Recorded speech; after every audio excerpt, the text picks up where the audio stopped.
자, 도함수 fx, gx에 대하여 옳은 것만을 보기에서 있는 대로 고르시오. 자, 기억 볼게요.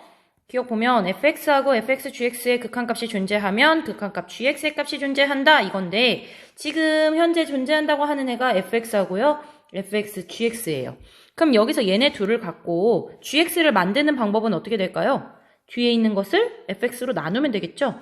다시 말하면 gx는 fx, gx를 fx로 나누면 돼요. 그러면 여기에서 fx하고 fx, gx의 극한값도 존재하고 fx도 극한값이 존재한다고 했기 때문에 그 둘의 나눗셈, 즉 목도 존재해야겠는데 문제는 뭐냐면 이렇게 나누기를 할 때는 조심해야 할 게 있었어요. 바로 fx, 얘가 어떻게 돼야 돼요?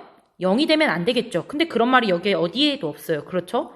그래서 이렇게 우리가 평상시에 알고 있었던 사실하고 뭔가 빈 부분이 있다면 의심을 해보셔야 돼요. 그래서 이렇게 빈 부분이 있으면 오케이 땡 이렇게 문제를 푸시면 되지만 좀 더 엄밀하게 얘기를 한번 해보도록 할게요. 엄밀하게 얘기한다면 발레를 들 수밖에 없거든요.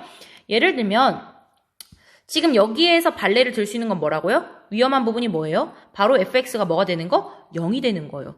그럼 걔를 가지고 선생님이 예를 들어볼게요. 자, 기억 발레 들어볼게요. 발레는 fx를 x-a라고 한번 해보겠습니다. 그 다음 gx를 x-a분의 1이라고 발레를 들면요. 실제로 리미트 fx의 값은 a로 갈 때 fx의 값은 어떻게 돼요? 얘는 0이 되겠죠. 0 됐죠. 그 다음에 얘는 어떻게 돼요? fx, gx. 얘네 둘이 곱하면 1이 되죠. 그래서 얘 극한값은 1이에요. 둘 다 존재해요. 그러나 그냥 기존 gx의 극한값 얘는 a로 갈 때 존재하나요? 안 되죠. 왜? 얘가 a로 가면 x가 a로 갔을 때는 0분의 1 꼴이기 때문에 어떻게 돼요? 발산하게 되겠죠. 그래서 이렇게 존재한다. 땡. 그래서 여러분들이 기존에 알고 있던 거와 뭔가 빈 부분이 생기면 의심을 하셔야 합니다. 그래서 기억은 아니고요. 그 다음 니은 볼게요. 극한값 fx의 값과 fx분의 gx의 값이 존재하면 gx가 존재한다. 자, 얘네 둘 함수를 가지고 gx를 만드는 방법은 뭘까요? 두 함수를 곱하면 되겠죠? 곱하면 fx가 약분되면서 누구만 남아? gx만 남아요. 존재하겠네요. 왜?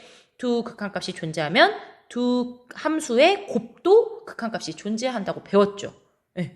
이건 극한값의 성질이에요. 그래서 이거 같은 경우에는 곱하기이기 때문에 얘가 0으로 가든 말든 우리는 신경 쓸 부분이 아니에요. 그래서 니은은 맞고요. 디귿 보겠습니다. 모든 실수 x에 대하여 fx하고 gx를 비교했을 때 gx가 더 크면 극한값도 크다. 참고로 여러분 원래 우리가 극한의 대소비교에서는요. 알고 있는 명제가 이 명제가 아니에요. 기억하시나요? 크거나 같고 크거나 같다예요. gx가 fx보다 크거나 같으면 극한값도 크거나 같단데요. 지금 이 명제는 둘 다 등호가 사라졌죠. 참고로 선생님 수업을 듣고 있는 학생들은요. 내가 이거 수업 시간에 언급했습니다. 이쪽에 만약에 등호가 빠지면 이때 참인 명제가 되려면 어떻게 되느냐. 여기가 크거나 같다였거든요. 얘까지 들어줬었어요. 그때.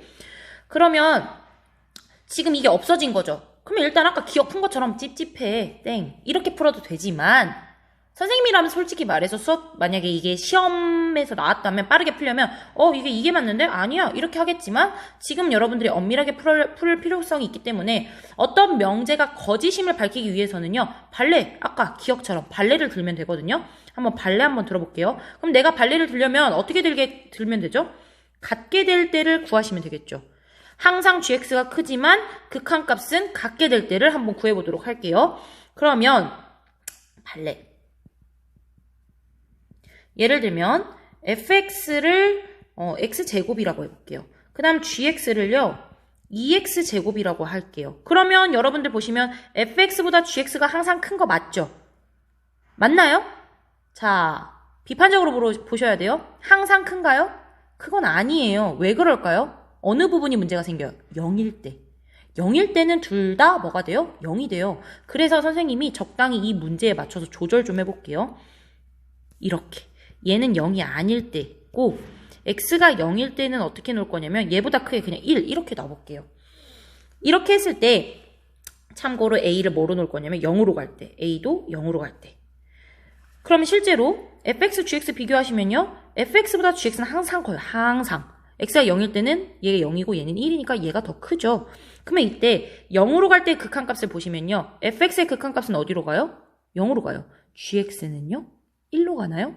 아니죠. 0으로 가죠. 왜? gx를 실제로 그려보면 gx는 이렇게 2차 곡선의 형태를 따르고 있고 심지어 0에서는 뻥 뚫려 있고 여기 1일 때 이렇게 생긴 거예요. 한마디로 연속함수는 아니지만 아무튼 극한만 살펴봤을 때는 좌극한, 우극한 다 어디로 가요? 0으로 가고 있잖아요. 그래서 실제로 gx가 더 크지만 극한값은 어떻게 될 수도 있다? 같을 수도 있다. 그래서 디귿도 땡. 그 다음 리을 볼게요. 리미트 x가 0으로 갈 때 x분의 fx는 k라고 수렴한다는 거죠. 수렴할 때 fx는 0으로 수렴한다. 지금 보면요. x분의 fx에서 x가 0으로 가면요. 분모 어디로 가나요? 얘 0으로 가죠. 여러분, 분모가 0으로 감에도 불구하고 수렴한다는 것은 얘는 무슨 꼴이다? 아, 0분의 0꼴이구나. 따라서 fx도 어디로 간다? 0으로 간다.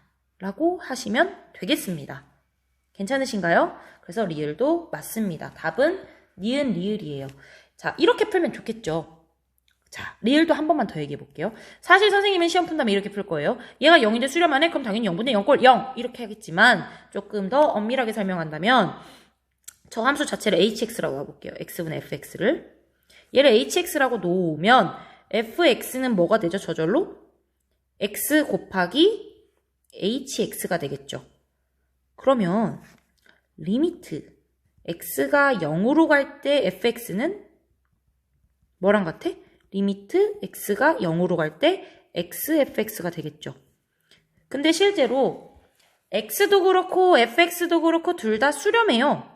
수렴한다. 어이구 여기 왜 fx죠? 미안해요. hx. 둘 다 수렴해요. x도 어디로? 0으로 수렴하고요. hx는 어디로 수렴한대요? k로 수렴한대요. 그럼 각각 분리해서 곱셈으로 표현할 수 있겠죠? x는 0으로 수렴하고 hx는 k로 수렴하니까 0 곱하기 k, 즉 0이 되겠네요. 실제로 0이죠. 네, 이렇게 엄밀하게 증명할 수도 있습니다. 끝.